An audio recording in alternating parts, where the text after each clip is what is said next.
NTV time, जनता की बात जनता के साथ। सराफा में अवैध बांग्लादेशी कारीगरों की पहचान पर महापौर सख्त, दस्तावेज विहीन मजदूरों को काम न दे व्यापारी।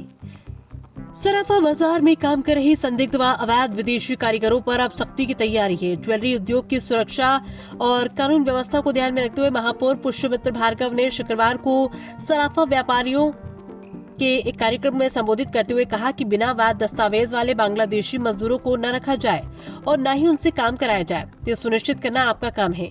महापौर ने कहा कि SIR यानी स्पेशल इंसेंटिव रिवीजन प्रक्रिया के दौरान ये सुनिश्चित किया जाएगा कि कोई भी कारीगर वोटर लिस्ट में दर्ज वैध भारतीय नागरिक हो और ऐसा नहीं है तो उनसे काम न करवाना और डिपोर्ट करना हमारी जिम्मेदारी है। उन्होंने कहा कि कुछ लोग बांग्लादेश से इंदौर में आकर बिना किसी पहचान पत्र के सोने चांदी के आभूषण निर्माण में लगे हुए हैं। महापौर ने कहा है कि जो सराफा का कारीगर वैध नागरिक नहीं है, उनका डिटेक्शन, नाम डिलीट और आगे की प्रक्रिया में डिपोर्टेशन सुनिश्चित करना हमारी जिम्मेदारी है। उन्होंने कहा कि बिना पहचान वाले ऐसे व्यक्तियों का इंदौर में रहना व कार्य करना सुरक्षा पर प्रश्न चिन्ह है। सराफा व्यापारी संगठनों की जिम्मेदारी है कि वे अपने अपने प्रतिष्ठानों में कार्यरत कारीगरों की पूरी पहचान सत्यापन रिपोर्ट प्रशासन को उपलब्ध कराएं।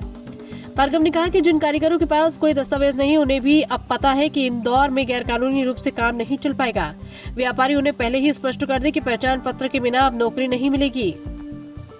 स्पेशल इंटेंसिव रिवीजन चल रही है हमारी वोटर लिस्ट की, और मध्य प्रदेश में भी और देश भर में भी जो मैन्युफैक्चरिंग का काम है सोने चांदी का, उसमें लगने वाली जो लेबर है उसकी SIR आप ठीक कराओगे, ये एश्योरेंस भी आपको हमको देना चाहिए।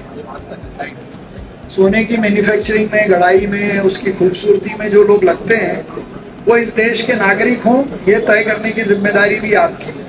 और अगर नहीं है तो उनका डिटेक्शन प्रॉपर हो, उनका नाम डिलीट हो और वो डिपोर्ट भी हो। क्योंकि बांग्लादेश में या बांग्लादेश से आए लोग जो पश्चिम बंगाल में थे, जब से SIR शुरू हुआ है वो छोड़ के जाने लग गए। उनको पता है कि हमारे पास कोई दस्तावेज नहीं है। पर ऐसा कोई नागरिक जो सुदूर बांग्लादेश का था और वो इंदौर में आके काम कर रहा है, तो ये हम सब के ऊपर सवाल है, प्रश्न चिन्ह है।